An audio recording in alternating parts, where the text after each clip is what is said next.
안녕하세요. 축구 전문 기자 한준입니다. 토트넘 허스퍼가 2022-2023 시즌 무려 3년 만에 별들의 전쟁 챔피언스 리그에 복귀하면서 여름 이적 시장에 그 어느 팀보다도 빠르고 강하게 광폭적인 행보를 보이면서 선수를 영입하고 있습니다. 손흥민 선수를 지원할 수 있는 토트넘의 더블 스쿼드 구축 이브 비스마 선수가 3호 영입으로 공식 발표됐는데요. 6월 17일 금요일 오후 영국 시간으로 토트넘 허스퍼가 비스마 선수와의 계약을 공식 발표했습니다. 공식 발표 내용과 비스마 선수의 입단 회견, 본인이 직접 밝힌 토트넘 선택 이유부터 세계적인 스포츠 웹진 디 애슬레틱이 분석한 비스마 선수의 강점까지 비스마 선수에 대해 궁금하신 모든 이야기 지금부터 소개해드리도록 하겠습니다. 토트넘 허스퍼가 비스마 선수의 영입을 공식 발표했습니다. 6월 17일 금요일 오후 늦게 마무리가 됐는데 많은 언론에서 보도한 것처럼 목요일에 메디컬 테스트를 진행했고 여기서 아무런 문제가 없었기 때문에 이제 남은 것은 계약서에 서명한 일이었고 오전에 서명 및 각종 오피셜 영상, 인터뷰 영상 등 미디어에 관련된 부분들을 이제 진행한 이후에 완료돼서 오후에 공개된 것 같습니다. 먼저 공식 발표 내용부터 살펴보겠습니다.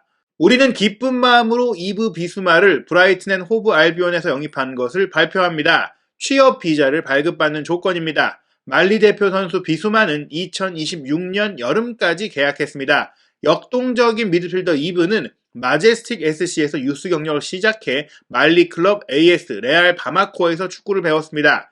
2016년 3월 프랑스로 이동해 릴에 합류했고 55경기를 뛰며 4골을 넣었습니다.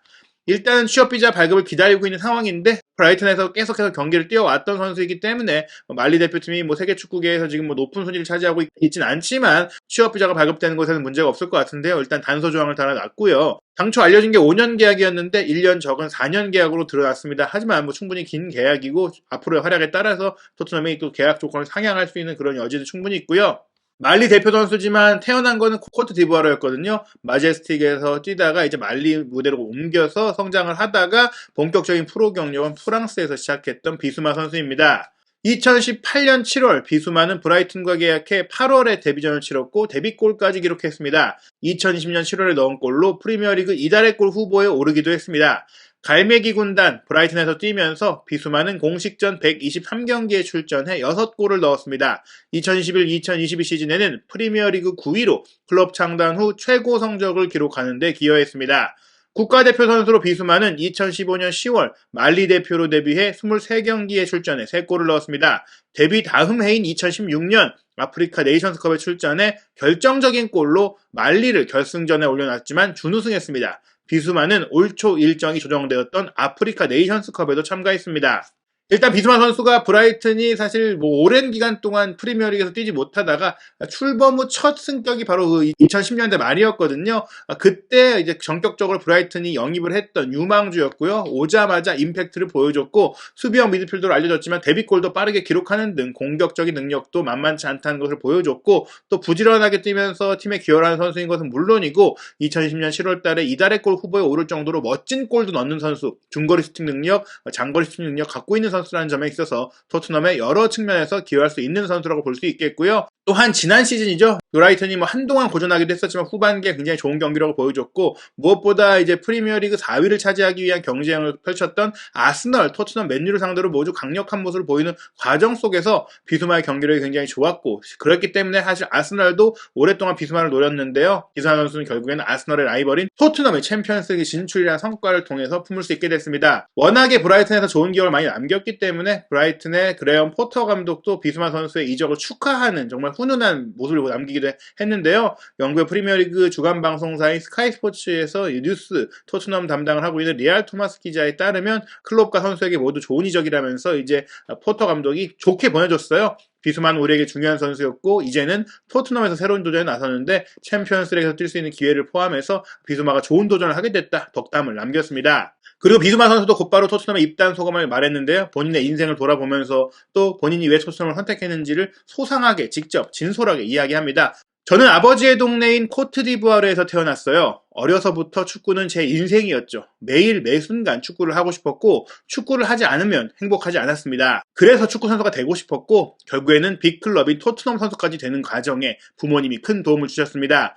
아프리카에는 이런 기회가 없습니다. 부모님께서 일을 많이 하셨어요. 하지만 축구를 할 수 있는 공과 축구화를 살 수 있는 돈이 많이 없었습니다. 축구화 없이 동네에서 친구들과 축구를 했습니다. 그래서 지금 이 순간을 즐기고 있습니다. 챔피언스리그 음악만 들어도 뛴다는 상상만 해도 너무나 감격적입니다. 본인의 인생을 돌아보면서 내가 여기까지 왔구나, 빅클럽인 토트넘에 왔다라는 말을 통해서 토트넘이 이제는 빅클럽이다, 투자도 많이 하고 있고 챔피언스리그 나가고 있고 무엇보다 세계적인 명장과 세계적인 선수들이 있는 팀이고 올 여름에 광폭 행보를 하고 있잖아요. 그런 점들에 있어서 토트넘의 위상이 선수들 사이에서 굉장히 높아졌다는 것을 볼 수 있고 비스마 선수도 그런 것들에 영향을 받아서 토트넘을 선택했다고 할 수 있겠고요. 어린 시절에 정말 부모님들의 뒷바라지 속에서 어려운 가정 환경 속에서도 이제 꿈을 키워왔는데 정말 가난해서 축구화도 없이 동네에서 맨발로 공을 차다가 이제 뭐 챔피언스리그를 뛸 수 있는 상황이 됐다는 것에 있어서 본인이 너무나 이제 감격적이라는 말을 하면서 눈시울을 붉히기도 했고 조금 목이 메이는 모습을 보이기도 했었습니다. 진솔한 인터뷰를 영상으로 공개를 했었는데요.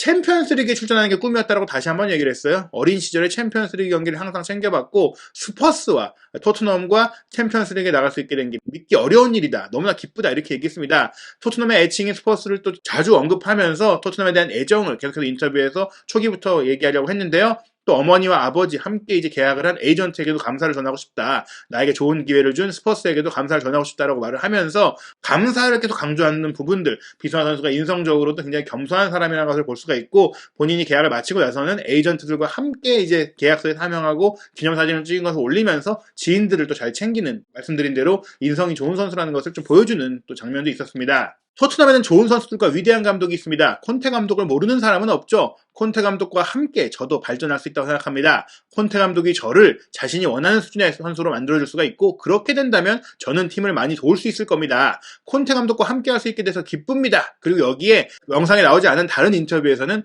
콘테 감독이 나를 원한다는 이야기를 들었을 때 마다할 수 없었다, 이렇게 얘기를 하면서 사실 챔피언스리그에 진출한 것도 진출한 것이지만 안토니오 콘테 감독이라는 세계적인 명장, 선수를 발전시키고 월드클래스로 발돋움시킬 수 있는 감독이라는 것을 입증한 그런 콘테 감독과 함께하는 것이 분명히 비스마 선수의 마음을 움직이는데 아주 결정적이었다, 이렇게 볼 수가 있겠습니다. 실제로 콘테 감독이 토트넘에 와서 더 평판이 높아진 게 그 전에 뭐 인테르 밀란에서는 검증된 베테랑 선수를 많이 사가지고 우승을 차지했잖아요. 이번에는 그런 상황이 안 됐었어요. 투자가 확실하게 이뤄질 수 없는 상황 속에서 토트넘에서 좀 아쉬운 평가를 받던 선수들을 하나하나씩 한 명 한 명씩 아쉬운 점들을 끌어올리고 발전시키고 팀으로 만들어내는 그런 모습들 속에서 사실 콘테 감독이 우승 청부사라는 얘기를 들었는데 토트넘에서 우승을 하지는 못했지만 챔피언스리그 진출권을 확보한다는 성과를 낸 것 플러스 선수를 정말 발전시킬 수 있는 감독이라는 것을 어느 때보다도 극명하게 보여줬거든요. 그런 점들은 어떻게 보면 콘테 감독에게도 토트넘에 도전하게 된 것이 굉장히 좋은 결과가 됐다, 이렇게 볼 수가 있겠고 비스마 선수도 본인이 지금도 많이 성장을 했지만 얼마나 더 여기서 좋아질 수 있을까, 콘테 감독과 함께 한다면 내가 더 좋은 선수가 돼서 토트넘을 더 잘 도울 수 있고 토트넘도 더 좋은 팀이 될 수 있다, 이런 기대감을 아주 극명하게 보여준 것입니다. 토트넘 선수가 되어서 기쁩니다. 좋은 시즌을 보내고 싶습니다. 모든 경기에서 이기기 위해 노력할 것이고 우승하기 위해, 톱에 오르기 위해 최선을 다하겠습니다. 물론 프리미어리그는 쉬운 무대가 아니죠. 야망을 잃지 않기 위해 열심히 노력하겠습니다. 토트넘의 목표가 지금까지 사실 냉정히 말하면 우승이 아니었는데 이제 우승을 할 수 있는 팀으로 내가 돕겠다, 이런 얘기를 하면서 토트넘에 온 것은 단순히 더 좋은 조건, 챔피언스리그 참가 이 정도가 아니라 세계 최고가 되고 싶다라는 그런 야망이 있기 때문에 온 것이다. 그 야망을 토트넘과 함께 이루고 싶다, 이렇게 얘기를 하면서 지금 많은 토트넘 팬들이 기대하고 있는 부분들, 특히 콘테 감독이 오면서 생긴 그 야망에 대해서 강조를 했고요. 토트넘에 대한 기대감이 지금 얼마나 큰지를 보여주는 인터뷰였습니다. 비수마의 이적 조건에 대해서 여러 많은 보도들이 있었는데요. 오피셜이 난 이후 파브리치오 로마노 기자가 소개한 바에 따르면 2,900만 유로의 이적료가 지급된 것 같습니다. 2,500만 파운드를 조금 넘는 금액이라고 할 수 있겠는데요. 여기에 향후 개인적인 활약에 따른 옵션 금액이 있어서 최종적으로 브라이튼이 원했던 것으로 알려진 3,500만 파운드 정도의 돈을 받을 수 있을 것이다. 3,000만 파운드 최소한 이상은 확보할 수 있을 것이다, 이렇게 좀 볼 수 있는데요. 그렇기 때문에 브라이튼 입장에서도 충분한 수익을 얻게 됐고 그래서 포테 감독도 좋은 덕담을 남긴 게 아닌가 싶습니다. 디애슬레틱이 비수마의 오피셜이 난 이후 상세하게 분석하면서 토트넘에 어떤 도움이 될 것인지에 대해서 소개를 했는데요. 일단 디애슬레틱이 소개한 비수마는 원 오브 프리미어리그 베스트 디펜시브 미드필더, 프리미어리그 최고의 수비형 미드필더 중에 한 명이다. 단독 최고라고 할 수는 없겠지만 최고의 선수들과 비교해서 뒤떨어지지 않는다. 그래서 뭐 일각에서는 또 다른 캉테다, 캉테급 선수가 될 수 있다, 이런 얘기가 나올 정도고, 실제로 최근에 이제 첼시에서 캉테 선수가 조금 이제 컨디션 문제도 겪었고 슬럼프도 겪었기 때문에 그런 것들을 감안한다면 비수마 선수가 결코 그에 뒤지지 않는다. 무엇보다 콘테 감독이 이제 첼시에서 캉테 선수를 정말 잘 썼고 본인이 다른 팀에 이적했을 때도 캉테를 원했던 바가 있는데, 지금 캉테는 몸값이 너무 비싸졌잖아요. 저렴한 캉테, 앞으로 발전 가능성이 있어서 캉테가 될 수 있는 그런 비수마를 품었다라고 볼 수 있겠는데요. 이 선수가 굉장히 강력하고 터프한 선수지만 공격 능력이 뛰어납니다. 여기서 소개한 대로 캐링 앤 드리블링이라고 말하는데, 공 운반 능력과 드리블 돌파 능력, 공격 전개 능력, 전진 패스 능력, 상대 지역에서 압박을 저항할 수 있는 능력, 즉 공을 잘 다루는 선수라는 겁니다. 그렇기 때문에 토트넘이 2018년에 무사 덴벨레라는 선수가 중앙 미드필드에서 이런 역할을 해줬잖아요. 뱀자룡이라는 얘기가 나올 정도로 단독 돌파로 가운데를 뚫고 들어간다거나 수비도 잘하는데 공격도 잘하고 전천후 박스 투 박스 미드필드로 활약해줬는데, 지금은 이런 선수가 좀 없어요. 사실 이 선수가 떠난 이후 탕균 덤블레가 그런 걸 해줄 수 있을까? 뭐 그런 기대도 했지만 이루어지지 못했고, 많은 선수들이 공격을 잘하면 수비가 아쉽고 수비를 잘하면 공격이 아쉬운 그런 상황들이 있었는데, 공수를 겸장한, 게다가 수비 영역에 방점을 찍힌 비수마가 온 것, 토트넘이 오랫동안 또 비수마를 관찰해왔고 관심이 있었는데 마침내 품을 수 있게 됐다, 뭐 이렇게 소개를 한 내용입니다. 비수마의 능력이 어떻게 드러나느냐, 선수의 경기력 지표를 점수로 환산하는 스마트 스카우트를 통해서 드러나는데요. 100점 만점을 기준으로 한 리그에서, 동일 리그에서 선수들의 포지션별 기록을 이제 측정을 해가지고 어느 정도 수준에 있느냐, 이렇게 분석하는 매체인데요. 수비형 미드필더 중에서 이부 비스마 선수의 능력을 보자면 제일 흥미로운 것이 100점 만점에서 공 운반 능력과 드리블 능력이 93점으로 최고점에 가까운 능력이라고 볼 수 있겠고요. 링크업 플레이도, 그러니까 선수들과 공을 주고받으면서 공격 전개에 가담한 그 점수에 있어서도 81점이고요.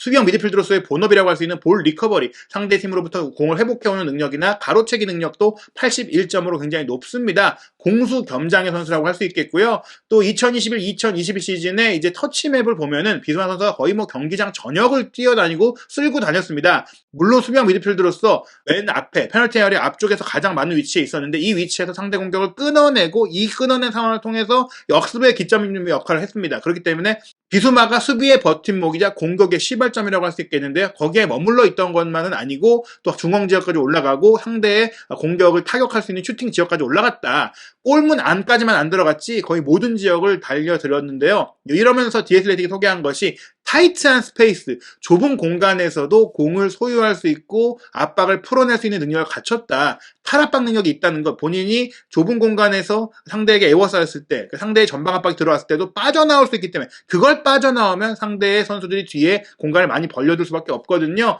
그런 능력이 있다는 것은 수비력이 좋지만 공을 잘 다루는 테크니션이라는 것을 보여주는 것입니다. 디애슬레틱이 분석한 부분을 보면은 이 말씀드린 탈압박 능력과 공 운반 능력뿐만 아니라 롱패스 능력도 대단한데요. 이 장면, 브라이튼과 웨스트햄의 경기에서 수비 지역에서 비스마 선수가 바로 우측면 전방으로 타릭 램띠가 오버래핑한 곳을 향해서 한 번에 찔러주는 패스가 너무 정확했고 이게 연결이 됐었는데요. 이렇게 토트넘 역시 손케쿨 트리오의 빠른 역습이 진행될 때 비스마가 수비 지역에서 한 번에 찔러줄 수 있는 패스까지 할 수 있는 선수다, 이렇게 볼 수가 있겠고요. 하지만 무엇보다 인상적인 것은 비스마 선수의 태클 능력입니다. 이 선수의 태클 기술도 굉장히 좋아요. 상대 공격수와 1대1로 마주할 때 공을 빼내는 능력이 너무나 기가 막히다는 것인데, 토트넘의 현재 수비형 미드필더들과 비교했을 때도 압도적으로 높습니다. 스마트 스카우트 기준으로 태클 점수가 무려 96점이 나왔습니다. 거의 100점 만점에 가까운데, 토트넘에서 정말 이런 수비적 역할을 가장 잘해주고 있는 호장군 호이비에르가 62점이고요. 벤탄쿠르 선수는 54점, 스킵 선수가 92점입니다. 스킵 선수가 굉장히 높은데 이 선수가 이제